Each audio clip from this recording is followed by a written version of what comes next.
This conference will now be recorded. Lunch and Learn. We're a little shy on lunch today, but if you've got anything good, feel free to email me a little of that over. I'd love to try it.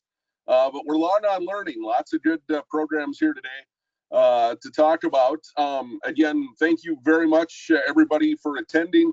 I guess our goal of this is to try to share the knowledge and expose folks to some new ideas and some new opportunities. That's kind of the goal of our Lunch and Learn program. With COVID-19, we've gone online. We typically do these in an in-person format and generally in a different one of our 10 towns in Renville County every month. So we're always on the road, but the last couple months we've been homebound, working from our offices or from our homes online. So we do appreciate everybody taking the time for this. So knowing that a lot of folks, both privately and business, are having some financial issues with the COVID-19 and businesses being closed and folks being laid off, that kind of stuff, we thought it'd be a great topic today to talk about personal finances and business finances. Our speaker today is Mark Sanderud. He is with Thrivent Financial and serves customers all across Southwest Minnesota for many years. Mark is officed in Montevideo, and on a personal note, he's been married to his wife for 38 years, have 4 kids. He's active in his church and his community, and an all-around good guy. Mark's also a huge advocate for Thrivent Action Teams, providing funds to those in need. They do some matching fund programs. You're probably familiar with that. And in his free time, he likes the outdoors, hunting, fishing, golfing, and spending time with his family. So with that, I'm going to turn it over to Mark Sanderud. Thank you, Mark. Welcome. Yeah, thank you. I really appreciate the opportunity to be here today.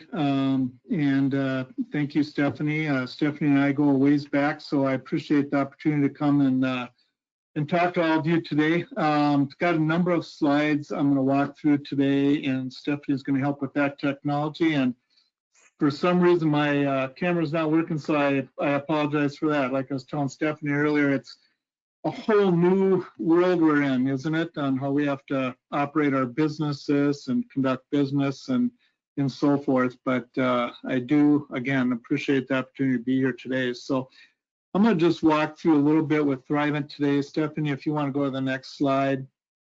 Some of the things I'm going to try to cover today, and please let me know if there's any questions. And I believe there's probably a chat, isn't there, Stephanie? If someone wants to use chat to ask questions, I can try to get to those. Okay, you can let me know if there's any questions in the chat. But the main areas, I'm going to just give you, for those of you who don't know who Thrivent Financial is, I'm going to give you a little bit of overview in regards to who we are, what we do. We talk about financial advice for individuals, families, and businesses.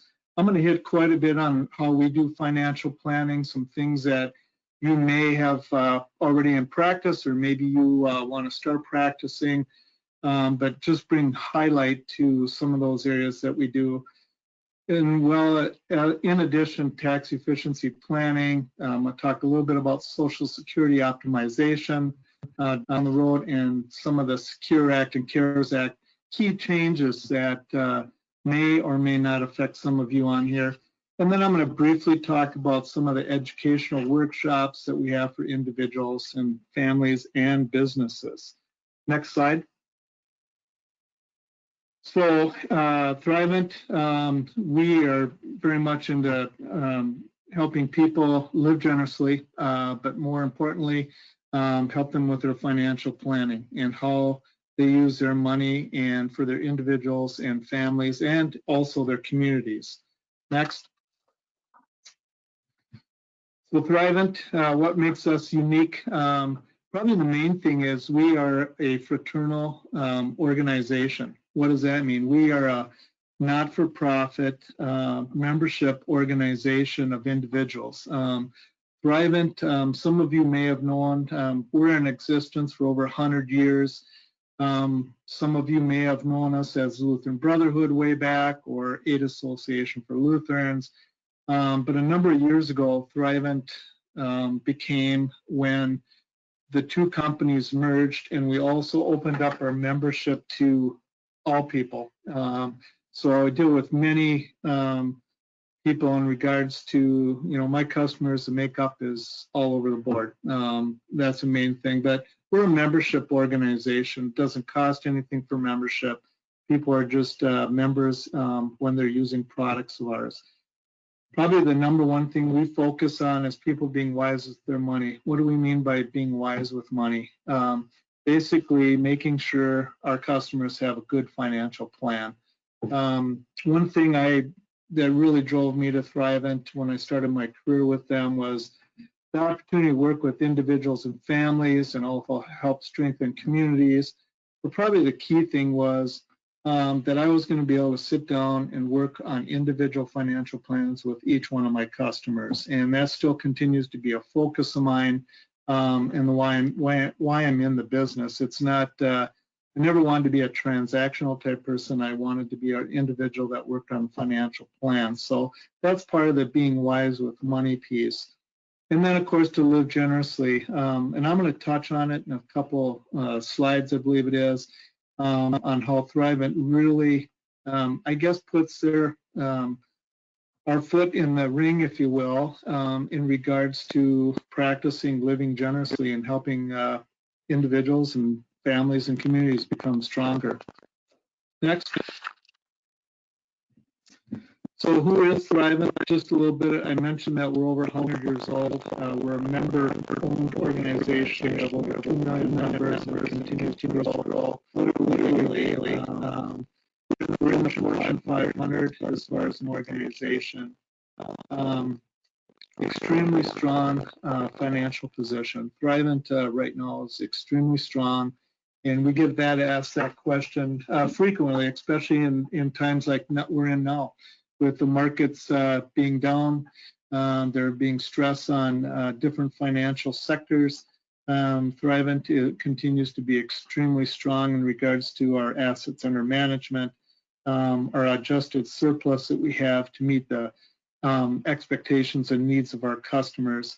And when you talk about the generosity piece, and I'm going to talk about what I call the ABCs, it's probably an easy way to remember when we talk about generosity is A stands for action teams. We, when an individual becomes a member of Thrivent, they have an opportunity to have 2 action teams a year. And an action team, it's easy to apply for it.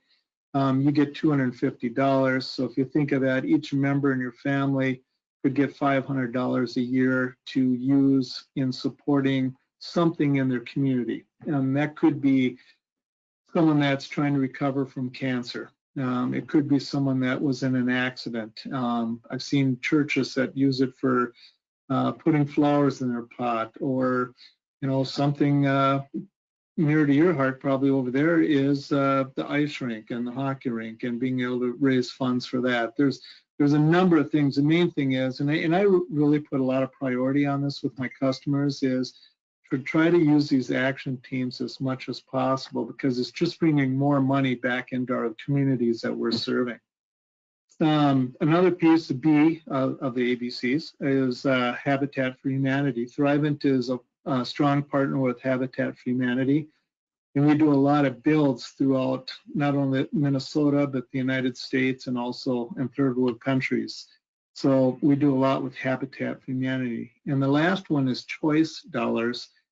Choice Dollars are, as a member organization and as a fraternal benefit organization, there's money that comes back to our members that they can use and designate to any nonprofit they would like to. This last year, for example, I had members that were giving to school districts, were giving to their churches, were giving to any type of nonprofit organization. And I really, again, push for people. Usually it's the beginning of March, I start calling members that have any choice dollars just to remind them that they can designate them to any organization, nonprofit organization they would like to use.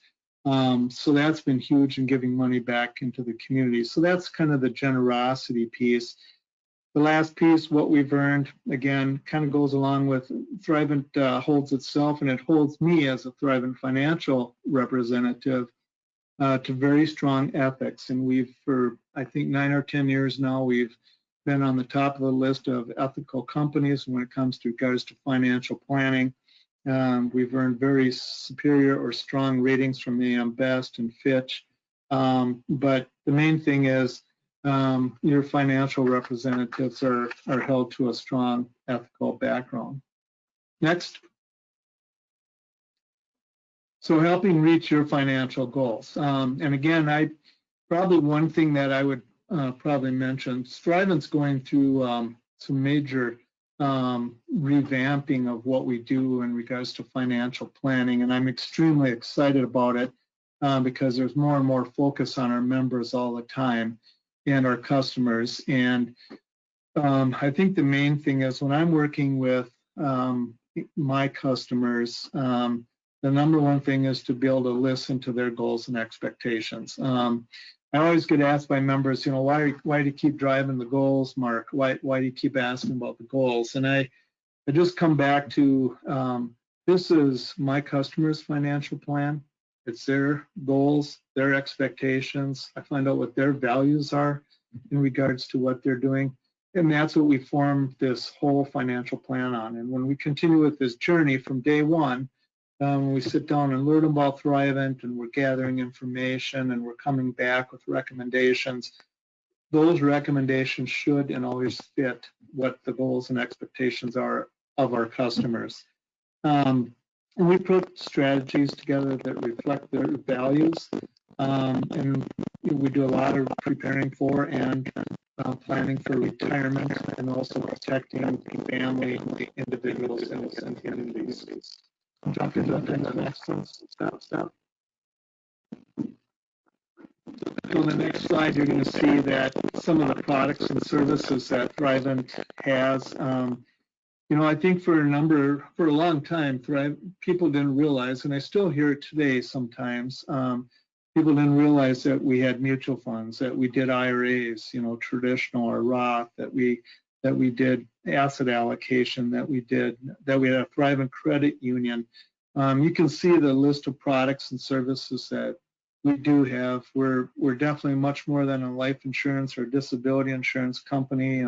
We do have long-term care insurance, but I would say, you know, anything that we need to put into a plan for an individual to meet their goals and expectations, we have the products and or services that we can help them reach that. Next. So live generously, another piece on that. You can see that in 2017, I know in 18, we haven't seen the 2019 numbers, but they continue to grow. But last year we had members gave over $280 million to strengthen communities and members' lives where they're at. And that's mainly just through those action teams I talked about and choice dollars.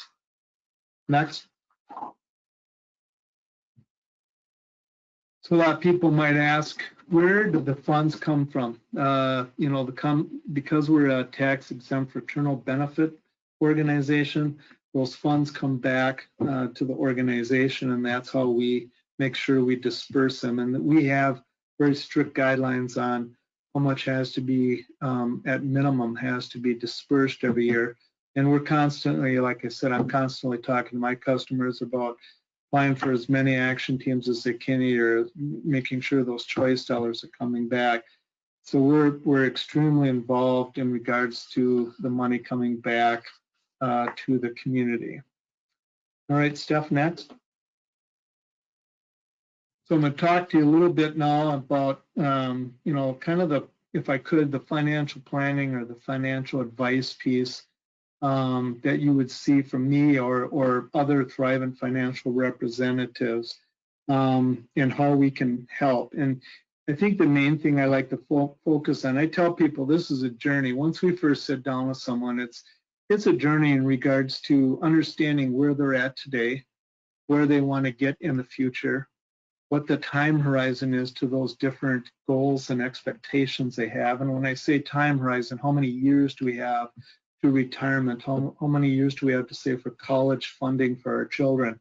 How many years do we have for buying a lake home? Whatever those goals and expectations are, again, that's when we start our journey and we start looking at what their needs and wants and wishes are. Probably the biggest thing for me is that, you know, I listen without judgment. Everybody is in a different place. Everybody has different goals and values, and I need to respect that. And you'll see that in regards to how we work through plans with individuals. And probably another thing that I like to focus on is a little bit about the process. I get asked from people kind of what is the process, Mark, that you use in regards to financial planning and financial advice. The first thing is it starts off with understanding my customers. Again, where they're at, what their goals and expectations are. The next meeting we would probably have would be gathering information. I usually have a financial document checklist that I'll send off to Stephanie so she can share it with those that are on the call today as well. But that financial checklist kind of puts everything together. I know there's a number of times I've been told by individuals, wow, I've never been able to get all this information in one place. And, you know, that's what we're trying to do so that both husband and wife or children of elderly people or whatever it might be, they all know where this information is. So we gather information. Then I start to analyze it in regards to, again, your goals, expectations, values, where we're currently at, where we want to get, start analyzing that, and then I'll come back with recommendations. And then we implement those recommendations. Probably the key piece to financial planning is that you continue to see me and you continue to review that plan each and every year. And I think that's where Thriving again really hit the mark for me when I was looking at starting this career. Is that I was meeting with customers once a year, and hopefully more than that, if allowable. Not being bothersome to my customers, but at the same time being able to review. Right now is a great example of there's been a lot of phone calls from our office to people just to find out how they're doing, checking in on them. Has anything changed? And that's that whole review process, is just trying to understand where are people at? Are we still on track for our goals? Have our goals changed? You know, just reviewing all that. So that's the main thing on how we focus on you or our customers. Next. If you want to learn more about that process, I know Stephanie sent out information, so my contact information is there, and I'll share it at the end as well in regards to how to get a hold of me. But we'll go to the next slide, Stephanie. This slide is one I usually am drawing for my customers, although this looks a lot better than and those of you that have worked with me understand that my drawing and my artistic ability is pretty limited. So I like using this drawing. And if we could, there's a lot of moving parts here, but it's all the things that we try to look at as we do this financial plan, this financial advice that's coming forth. And we start off on the right-hand side on the very bottom where you can see desires, wants, and needs that are in red. Those I identify as your goals. So we start off by understanding what are your goals. Needs, I would say, those are being able to pay utility bills and being able to, you know, provide groceries and mortgage payments and car, whatever those basic necessities are. That's what our needs would be. Then I look at what their wants and desires are. Wants and desires might be the dollar amount of guaranteed income they want for their life when they retire.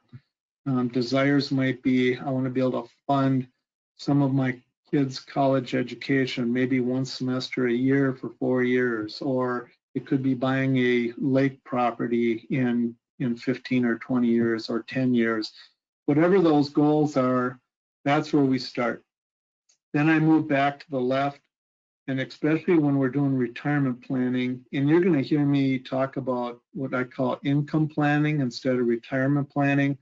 A lot of people, when they look at retirement planning, they're, you know, a lot of my customers have said, how much do I need? Do I need 750,000? Do I need $1 million? Do I need 500,000? What I look at is how much guaranteed income do you need? And once we've established those needs, wants, and desires, then I know how much income we need when we get to retirement. And if you look at that blue line there that's going from guaranteed income over to desires, needs, and wants, that's what I would classify as our time horizon. So now I know that, okay, we're not going to retire for 15 years, 20, 30 years, whatever it might be. It gives us time to plan so that we can meet the guaranteed income that we're planning for. We're going to be able to reach that. When I talk about guaranteed income, I'm basically talking about Social Security for wife and for her spouse, and also if they have a pension plan, if you're a teacher and have TRA, if you work in a state facility that has PERA, that would be what I would consider guaranteed or lifetime income. You're going to get so much income for the rest of your life. Now, what happens is usually when we're looking at our plan, initially when we sit down and look at those goals, we look at the guaranteed income, and by the way, we can run dollar figures on Social Security and project it out so that we can have a rough idea of what kind of income we're looking at. Typically there's some type of gap in there, or maybe we're not going to be able to reach, and that's where our planning comes in place. Start identifying, okay, what do we need to do so that we have the guaranteed income we want and can sleep at night.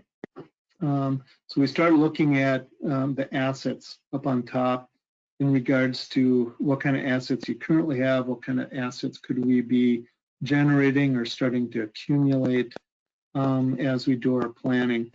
And that could be 401ks, Roth 401ks, IRAs, Roth IRAs, life insurance cash value, savings and checking. The other thing that we're looking at, in addition to the assets, is how are they diversified. And I look at the tax bucket. We're always looking at tax efficiency. It's huge, and it's going to be even larger for all of us as we go forward, because we know that in 2025, the current tax law is going to change. That's when it expires. It could change prior to that, depending on how our election goes this year. But we know that we're putting a lot of money out into the system right now to try to balance what's going on because of the coronavirus. So right now we're expecting the tax burden or the tax brackets to definitely increase. So we do a lot of planning around tax efficiency. When I think about, there's three different buckets there. One is tax now, which means CDs, savings, anything where we're going to be paying taxes, on an annual basis. Tax later or tax deferred would refer to 401ks, IRAs, different investments. If you're a teacher, a 403b, those type of investments, you're not taxed now, but you're going to be taxed to start as soon as you start pulling that money out in retirement. And then with the last bucket we look at is tax never, which mainly we're looking at Roth IRAs and life insurance cash value. So in the planning process, what we're looking at is when you get to Social Security, so we're just going to take, we'll say it's a 45-year-old individual I'm working with, and they're going to retire at age 62. We know that we have X number of years to plan for that retirement and what their dollar amount is that we want for guaranteed income once they get to that. Now I start looking at how are they going to be taxed when they get to that age 62. Yeah, they're 45 right now. They have a number of years to put money away. The planning now really benefits the individual when they get to that retirement age, because Social Security can be taxed as income.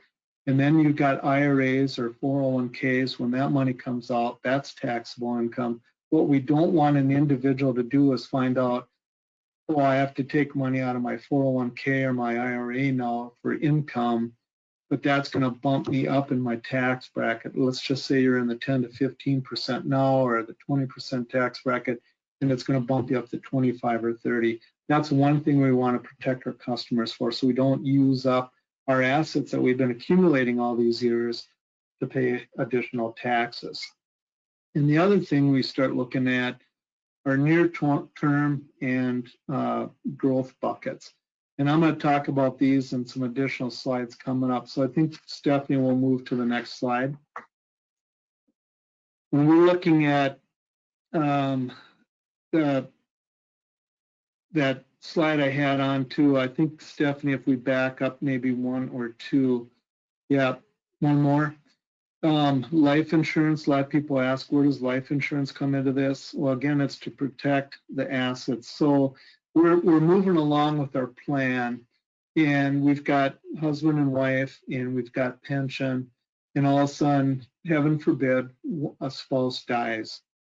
What's that going to do to our financial plan? And that's why probably the foundation of Thrivent's pyramid and planning is protection, is because you can have the best plan put in place, and if you don't plan for those unexpected things that could happen, it really could throw our plan in disarray. So we make sure that they're properly covered, so if something happens and they lost Social Security of their spouse and they lost their pension, that we still have assets that would be able to be used for their plan.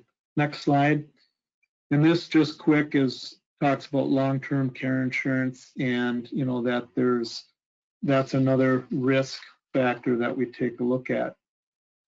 Now, another thing I look at, and I talked about income planning when I was talking about our retirement planning, and this is the 5 key risks or things that people really need to pay attention to when we're planning.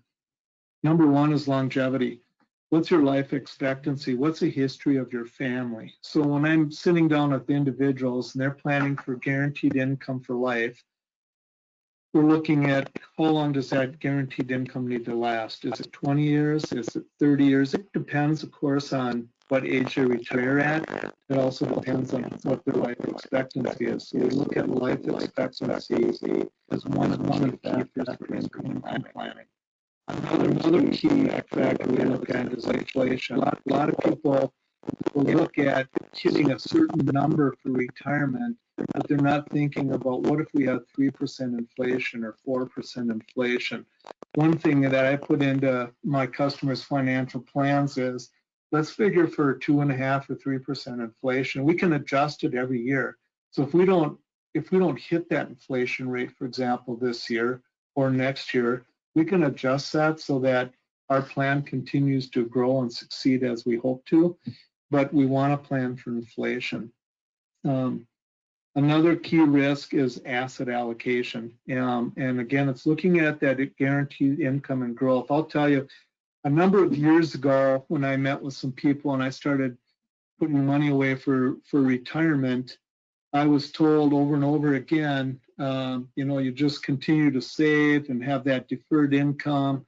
And then when you get to retirement age, Mark, you're going to want to dump all that money into like fixed or very secure investments that might be getting anywhere from 0 to 3%. Today, you'll be lucky if you're getting that. And then, hopefully that'll be enough for your guaranteed income. Well, our asset allocation, how we look at it is, and it kind of goes with that next bullet as far as withdrawal rate. On average, when people hit retirement, they're taking 4% of their assets for that guaranteed income. So when I think about 4%, I look at the asset allocation that I'm working with on my members, and I think, okay, 4%, well, if we have a short-term bucket, if you remember that slide from before, if short-term bucket, we're looking at anywhere from 1 to 3, 1 to 5 years. Well, even if we want short-term income for 5 years in that bucket, that's 20%. So we got another 80% that we could have out in the market growing, and then skimming some of that off each year when we have growth and putting it in our short-term bucket. So we're looking at asset allocation all the time, every year with our customers, as far as what needs to be short-term, mid-term, and what needs to be long-term. And I did hit on the withdrawal rate. On average, it's 4%. So again, when you're sitting down with myself or a financial planner, they should be talking about these key risks. And probably one that's always overlooked is the last one, and that's do we have health insurance, and what's the cost of the health insurance going to be? And what happens, heaven forbid, one of us has to go into a long-term care facility? And I know people have joked about it, but they've asked, Mark, how do you ever pay for long-term care insurance? Well, if someone was to have to go in, yes, it's expensive, $8,000 to $10,000 probably annually, or on for cost, or on a monthly basis. It's very difficult from your assets to pay for that. So I tell people there's probably one of two ways you can pay for long-term care. One is you can continue to eat up all of your assets you've accumulated, and you can get help from the state for paying for your long-term care stay. Or we can plan for it and we can have some long-term care coverage. Now, one thing that's kind of surprising when I meet with customers here too is there's many different ways you can get long-term care insurance, and long-term care insurance can cover hospice or respite care. It can cover assisted living facilities. There's many different things that long-term care coverage can cover besides for sure going into a nursing home. But the main thing is there's different levels of care too. So you could supplement it. You could say as little as $100 a day, up to $300-400 a day. You can have the policies adjusted for inflation. There's many different ways, but I guess the point is I always ask people to take a look at long-term care insurance just to see, one, does it fit in your budget? Two, is it a value of yours or a goal of yours to make sure that we're protecting those assets? So 5 key income planning or retirement key risks that you want to look at. Longevity, how long do you plan to live? Are you planning for inflation? Make sure that asset allocation and rebalancing is happening with your investments. Plan for that withdrawal rate of on average 4%, and that you're covered for health insurance. Next. When I talked about those 3 different buckets of tax efficiency planning, and I'll send this out to Stephanie. I think it's something that everybody should take a look at when you're looking at your investments and where you're at. You'll see the tax now, the tax later, and tax never buckets, and they give examples of what they are. And when I'm meeting with my clients, I'm always asking them to fill these out. Before every annual meeting that we have, I'm making sure I update these, just because this is a key piece that we want to make sure if we're going to do tax efficiency planning, we better for sure be taking a look at where people are at and how they're planning for that. And I've got some additional pieces, Stephanie, I can send you to again on tax education and your finances, and also people on making the most out of your income tax bracket opportunity. And it gives some really good scenarios in regards to how you can plan for tax efficiency of your investments. Next. So I'm going to talk a little bit about the markets here quick. 5 ways to navigate through market fluctuation. We've been here before, and we've done this before as well. Some of you have experienced this, some of you have not. But we're definitely in a definitely big bear market right now. Do we expect the bull market to come back? You bet.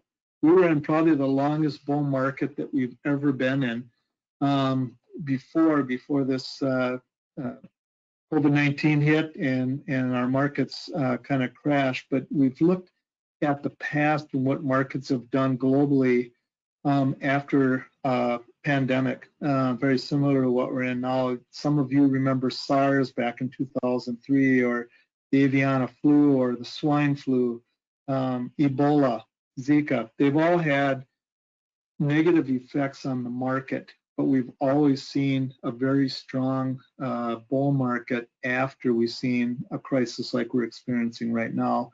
And of course, right now we've got COVID-19 that we're experiencing, significant drops. So we have been here, but I think the main thing that we want to make sure when we're working with our customers is keep in mind your long-term plan. And that's the thing that I've been stressing with all the clients that I've been working with, they've maybe seen dips in their investments, maybe not, depending on how their assets were allocated.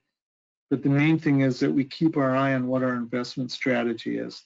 And if it's long-term accumulation for retirement, again, to hit that income guarantee that we want in the future, let's just make sure we plan today for what's going to happen. We've told a lot of people, don't react now. Now's not the time to be pulling money out of the market. And if I've got a number of customers that said, wow, I'm really glad we moved some money, Mark, into that short-term bucket, last year. Well, part of the reason we did that from a planning perspective is we wanted to make sure their guaranteed income was safe and was secure. So we had moved some money. It wasn't that we had any crystal ball that could tell you what the market was going to do. It was just that we were doing the proper planning to make sure that they had guaranteed income in that short-term bucket of 1 to 3, 1 to 5 years. So they didn't have to react. We've had a lot of people right now that have been considered buying when the market's down. They've been investing. I've had so many people coming in and investing if they didn't do their 2019 Roth IRA or traditional IRA, they came in and they were doing them now, and they were doing their 2020 now as well, just because they wanted to buy when the market and the shares were down, so that they had the potential when this bull market comes back that they would have a lot of appreciation. I tell everybody, seek out guidance, review your plan. If you're not working with a financial planner, boy, now's as good a time as any to start working with someone that's got your best needs and your goals, expectations, and values at heart, to start working with them. And definitely diversify. It's always good not to have all your eggs in one basket. And that could be different for a husband and wife. I'll use myself as an example. My wife has, she's a teacher. She's got a 403B plan. She's got a Roth IRA, and she's been investing in very conservative investments all her career. I, on the other hand, have been extremely aggressive. There are some years when I can say, hey, look what my investment did, and she's disappointed. There's years when she can show me hers and say, hey, look what mine has done. So we have diversification just between the two of us on the way she invests and I invest, but it's okay for people to diversify, amongst themselves as well. And as you continue to move closer to that goal or expectation that you have, that needs, wants, and desires I talked about earlier, we might even diversify more. Stephanie, next. So Social Security, it's a big question for a lot of people. I get asked a lot of times, is Social Security even going to be here when I get to retirement? I know I've asked myself that. And I think that the answer is definitely yes. Social Security will be around. It will be available. The thing that we're concerned about is that over the next 75 years, costs are going to start to exceed the income that's coming in. And we've drawn plans out where Social Security maybe dips to about 79% of what people thought they were going to get. So rather than getting, that 100% of what their projected Social Security income is, that guaranteed income, they're now going to be seeing maybe 79% of that or 80% of that. And we don't know, but that's one thing we want to, again, when we're planning, we want to make sure that we cover that. We look at different pieces too, as well as what the ages of significance are when you come to Social Security. And I talk about this a lot. And I tell people all the time, everybody's age is significant. There's no doubt about that. However, there's some ages that we want to keep track of in this planning process. And one is age 59 and a half. 59 and a half is when you can start withdrawing money from your qualified retirement plan without paying a penalty. Prior to age 59 and a half, you have to pay a 10% penalty, plus you'll pay tax on whatever you're pulling out of that investment. So age 59 and a half is the first age of significance that we talk about. The next one is age 62. That's when you can get partial Social Security. Age 65 would be the next one, and that would be the age when people can get on Medicare. So if they're buying their own health insurance, they're going to see, probably more coverage at less cost when they start on Medicare. But at age 65, they can apply for Medicare. At age 67 and a half, right now anyway, 67 and a half is when what would be considered full Social Security retirement. The difference between 62 and 67 is significant. And one thing I do with all my customers, again, I use a program called Social Security Pro that I can put numbers in, and we can play with both the husband and wife's planned retirement ages and what that would mean from a guaranteed income standpoint if they retired at 62, 65, or they waited till 67 and a half.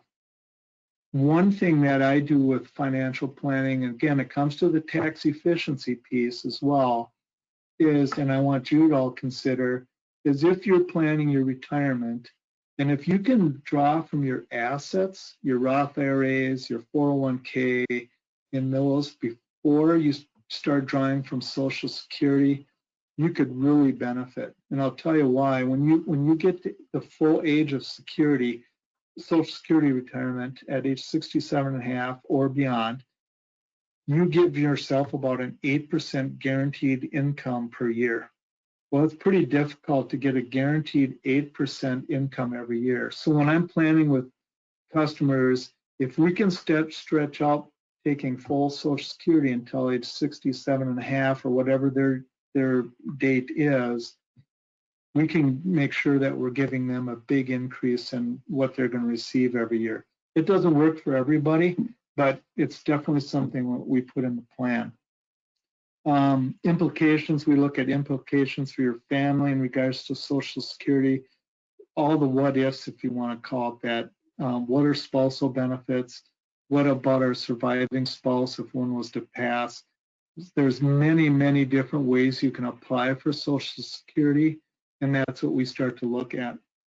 In regards to timing future employment and income levels, the way Social Security works is they take this AIM, which is an annual income estimate that they put together, and they take the top 35 years of your earnings, and then they average that out, they put it into a formula, and that's how they come up with what your monthly Social Security benefit's going to be.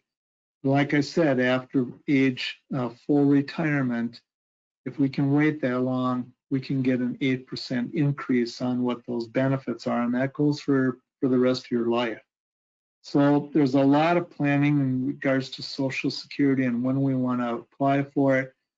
I've got customers that apply for it at 62 when they can first get it. I've got people that have applied for it after full Social Security benefit is available to them. So it all depends on, again, their goals and expectations, their values, when they want to start drawing. But we want to make sure we plan for it appropriately.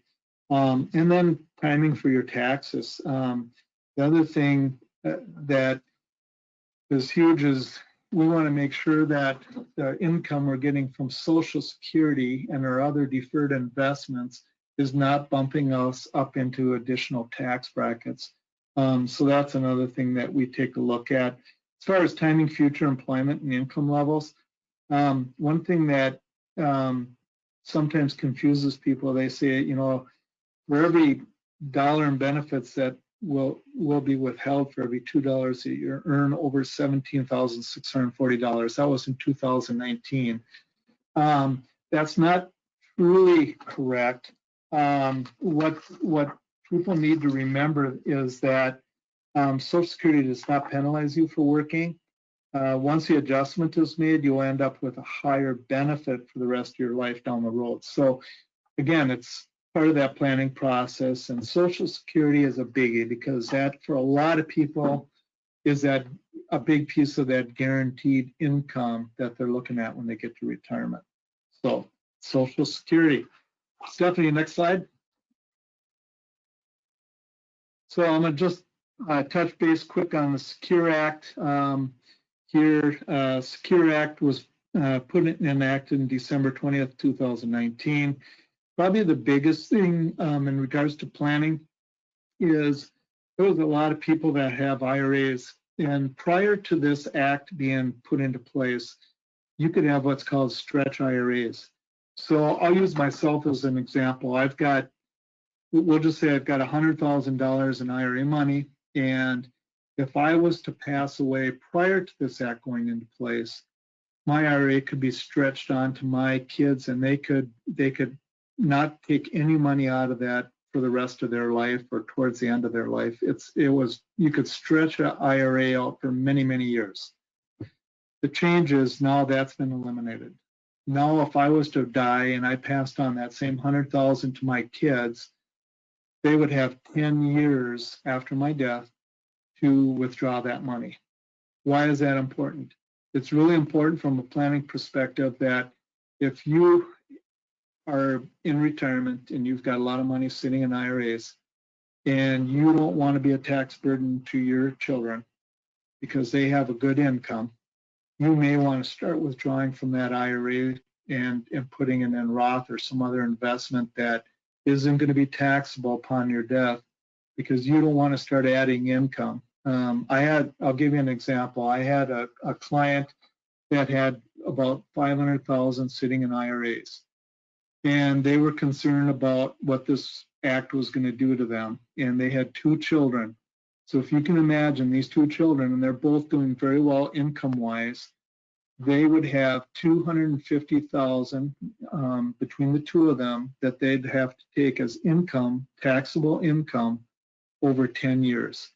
That could be a significant problem for them in regards to taxes. So we've been doing a lot of planning, excuse me, around the Secure Act and IRAs and how we should deal with that.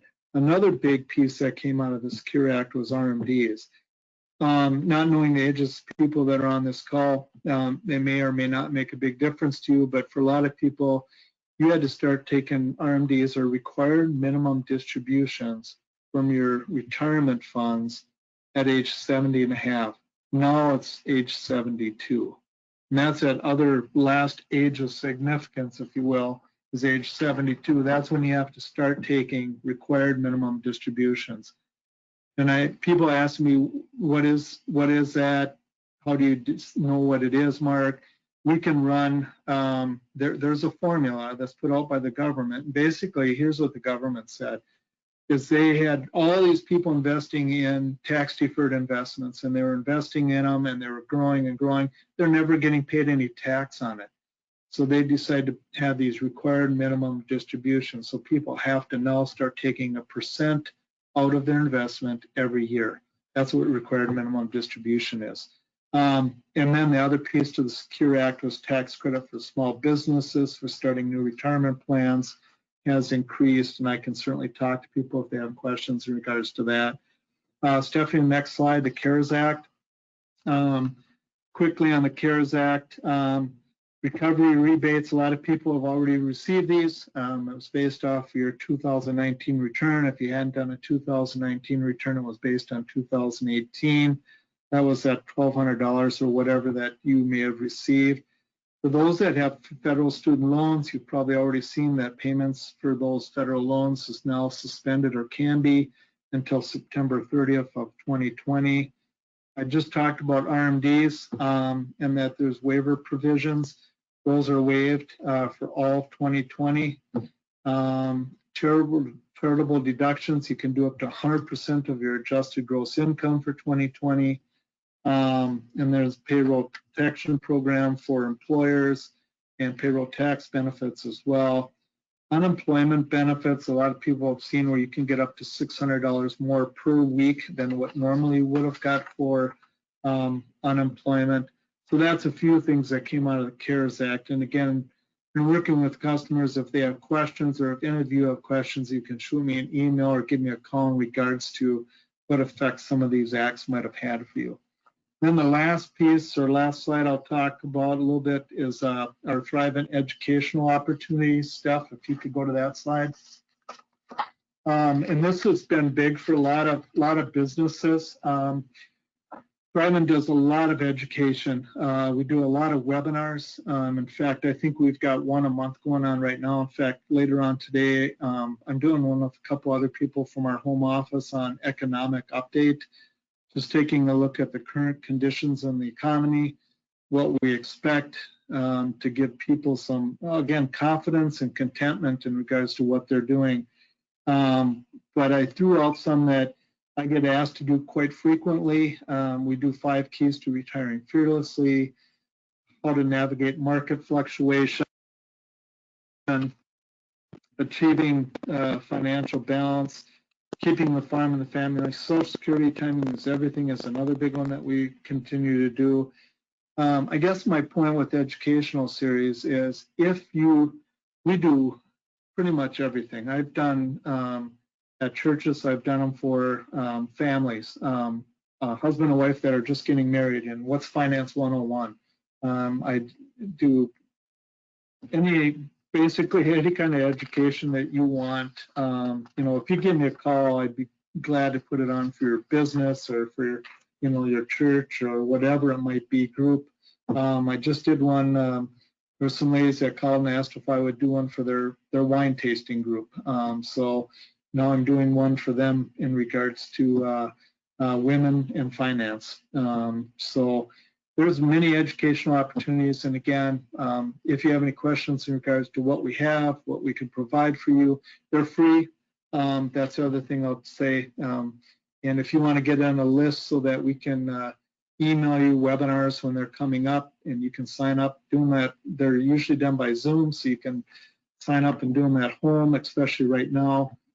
Prior to the COVID, I was doing a lot of them in person at businesses and different places, but that's probably it.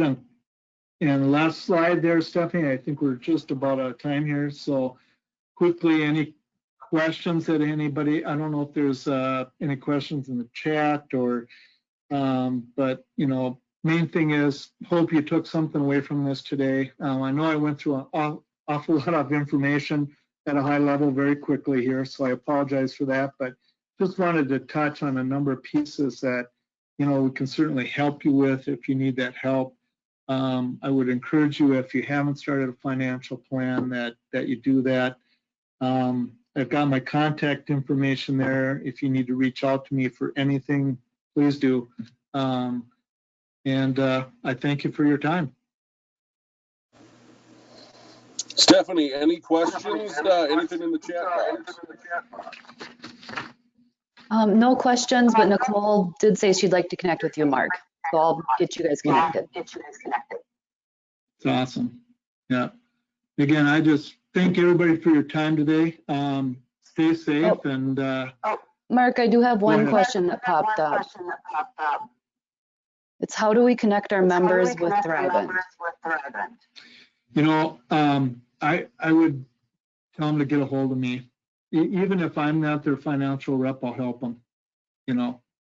If the question is how do they connect with Thrivent, they can go. One thing is they can go to thrivent.com, to our corporate website. If they're looking to talk to a financial representative, they can just give me a call. Any other questions for Mark?